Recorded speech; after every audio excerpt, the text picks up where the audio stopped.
Vamos a mostrar aquí la paginación de este libro. En la página 340, mirad qué dice sobre la Constitución. Los que formularon la Constitución reconocieron el principio eterno de que la relación del hombre con Dios se halla por sobre toda legislación humana y que los derechos de la conciencia son inalienables. No se necesitaba argumentar para establecer esta verdad, pues la sentimos en nuestro mismo corazón. Fue este sentimiento el que, desafiando leyes humanas, sostuvo a tantos mártires en tormentos y llamas. Reconocían que su deber para con Dios era superior a los decretos de los hombres y que nadie podía ejercer autoridad sobre sus conciencias. Es un principio innato que nada puede desarraigar. Y esto ya lo veis en documentos en el Congreso y aquí podéis encontrar donde se halla. Por tanto, por encima de la Constitución se debería obedecer ¿a quién? ¿A Dios? Conciencia intocable, cada uno la suya. Nadie se debería imponer sobre esto. Y la Constitución debería reconocer este principio. Página 494 en adelante. Ahora cita un texto bíblico de Apocalipsis. Y tenía 2 cuernos semejantes a los de un cordero. Los cuernos semejantes a los de un cordero representan juventud, inocencia y mansedumbre, rasgos del carácter de los Estados Unidos cuando el profeta vio que esa nación subía en 1798. Entre los primeros expatriados cristianos que huyeron a América en busca de asilo contra la opresión real y la intolerancia sacerdotal, hubo muchos que resolvieron establecer un gobierno sobre el amplio fundamento de la libertad civil y religiosa. Sus convicciones hallaron cabida en la Declaración de la Independencia, que hace resaltar la gran verdad de que todos los hombres son creados iguales y poseen derechos inalienables a la vida, a la libertad y a la búsqueda de la felicidad. Y la Constitución garantiza al pueblo el derecho de gobernarse a sí mismo y establece que los representantes elegidos por el voto popular promulguen las leyes y las hagan cumplir. Además, fue otorgada la libertad religiosa y a cada cual se le permitió adorar a Dios según los dictados de su conciencia. El republicanismo y el protestantismo vinieron a ser los principios fundamentales de la nación. Estos principios son el secreto de su poder y de su prosperidad.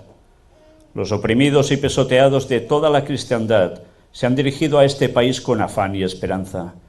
Millones han fondeado en sus playas y los Estados Unidos han llegado a ocupar un puesto entre las naciones más poderosas de la tierra.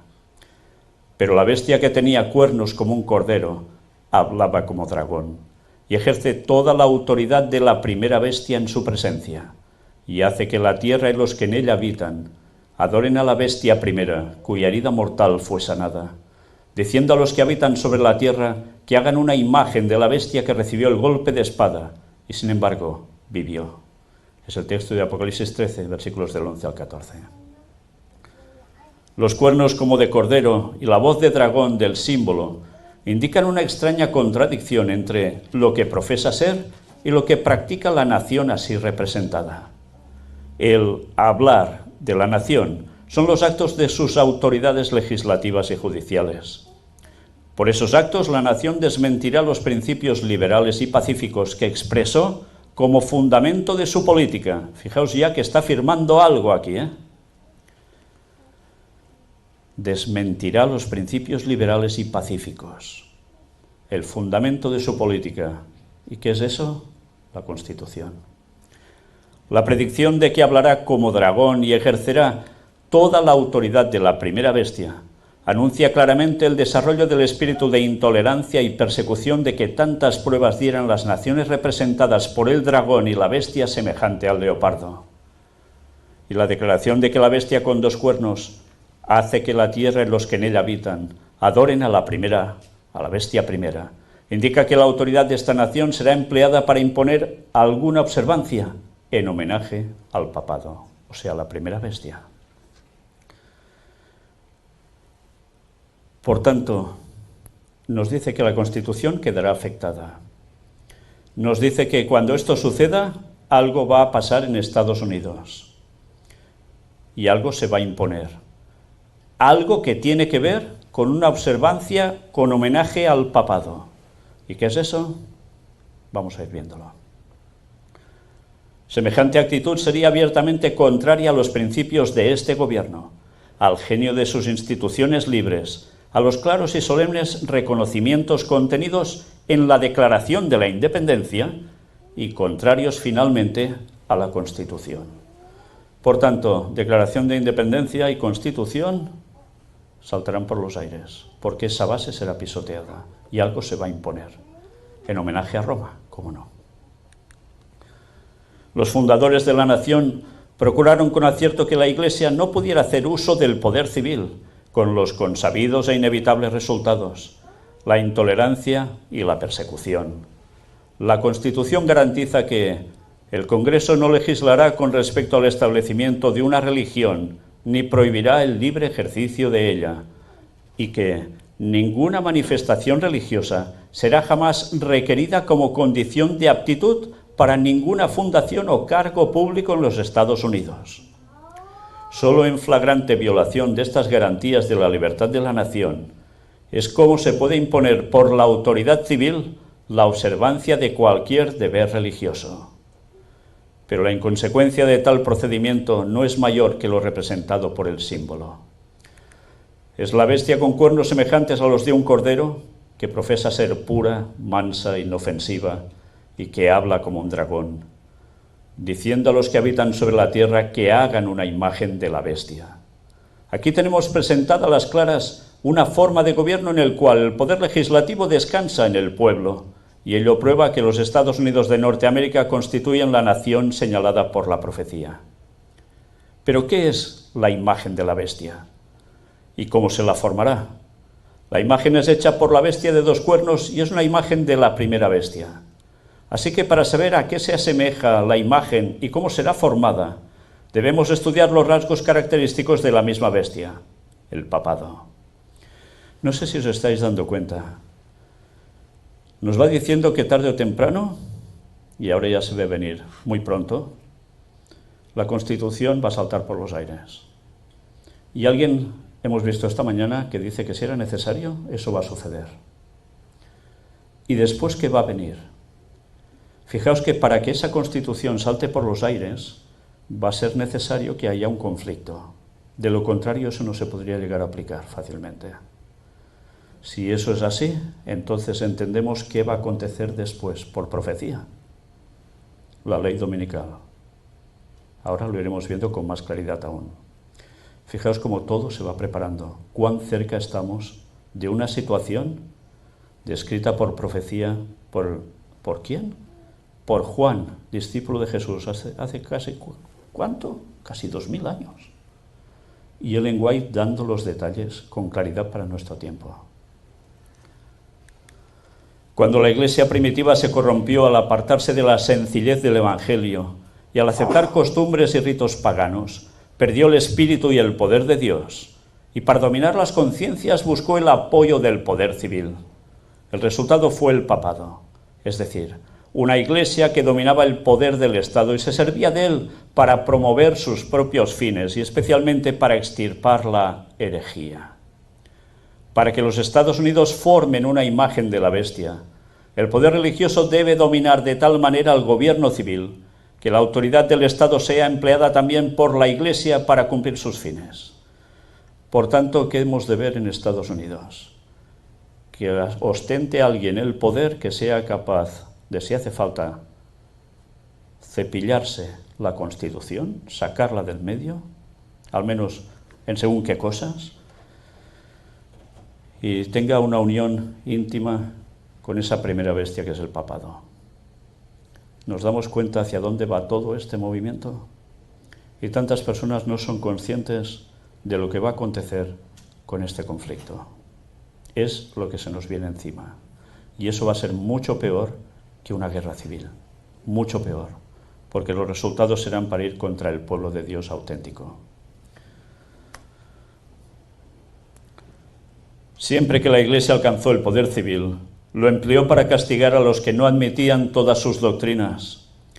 Las iglesias protestantes que siguieron las huellas de Roma al aliarse con los poderes mundanos manifestaron el mismo deseo de restringir la libertad de conciencia. Ejemplo de esto lo tenemos en la larga persecución de los disidentes por la Iglesia de Inglaterra. Durante los siglos XVI y XVII, miles de ministros no conformistas fueron obligados a abandonar sus iglesias, y a muchos pastores y feligreses se les impusieron multas, encarcelamientos, torturas y el martirio.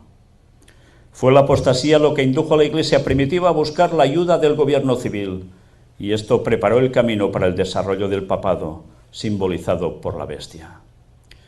San Pablo lo predijo al anunciar que vendría la apostasía y sería revelado el hombre de pecado. Segunda de Tesalonicenses 2:3. De modo que la apostasía en la Iglesia preparará el camino para la imagen de la bestia.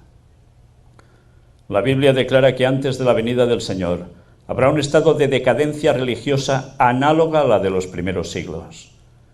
En los postreros días vendrán tiempos peligrosos, porque los hombres serán amadores de sí mismos, amadores del dinero, jactanciosos, soberbios, blasfemos, desobedientes a sus padres, ingratos, impíos, sin afecto natural, implacables, calumniadores, incontinentes, fieros, aborrecedores de los que son buenos, traidores, protervos, hinchados de orgullo, amadores de los placeres más bien que amadores de Dios, teniendo la forma de la piedad, mas negando el poder de ella. Esto está escrito en 2 de Timoteo 3, versículos del 1 al 5. ¿Estamos viendo cómo la sociedad se está moviendo precisamente en estos parámetros? Pero el Espíritu dice expresamente que en tiempos venideros algunos se apartarán de la fe, prestando atención a espíritus seductores y a enseñanzas de demonios. 1 Timoteo 4:1. Satanás obrará con todo poder y con señales, y con maravillas mentirosas, y con todo el artificio de la injusticia. Por tanto, vamos a ver señales maravillosas diabólicas. ¿Y estamos preparados para estas cuestiones? Van a ser cosas que van a trascender lo que pueda llegar a acontecer de modo cotidiano. Esto van a ser maravillas. La gente va a quedar pasmada viendo todo eso y no sabrán cómo encajarlo.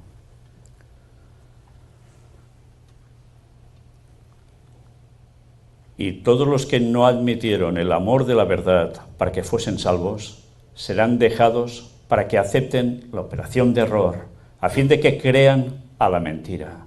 Segunda de Tesalonicenses 2, del 9 al 11.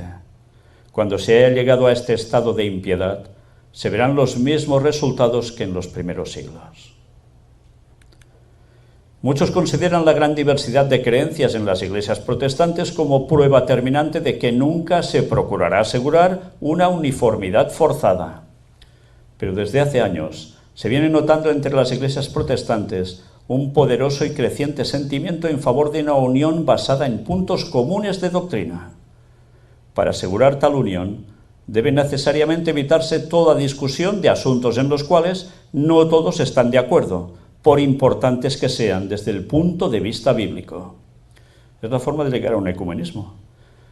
¿Qué nos une más? ¿O qué nos separa más? No, hay cosas que nos unen más que nos separan. Por tanto, fijémonos en eso y lo otro que puede haber problemática, por importante que sea, lo aparcamos. Esta es la forma de razonar y es la que va a provocar que las iglesias protestantes pasen por el rasero de Roma, del Vaticano. Carlos Bicher, en un sermón predicado en 1846, declaró que el pastorado de las denominaciones evangélicas protestantes no está formado solo bajo la terrible presión del mero temor humano, sino que vive y se mueve y respira en una atmósfera radicalmente corrompida y que apela a cada instante al elemento más bajo de su naturaleza para tapar la verdad y doblar la rodilla ante el poder de la apostasía. ¿No pasó así con la Iglesia romana? ¿No estamos reviviendo su vida? ¿Y qué es lo que vemos por delante? Otro concilio general, una convención mundial, alianza evangélica y credo universal. Y si seguís las noticias sobre ecumenismo, veréis que esto es una auténtica realidad.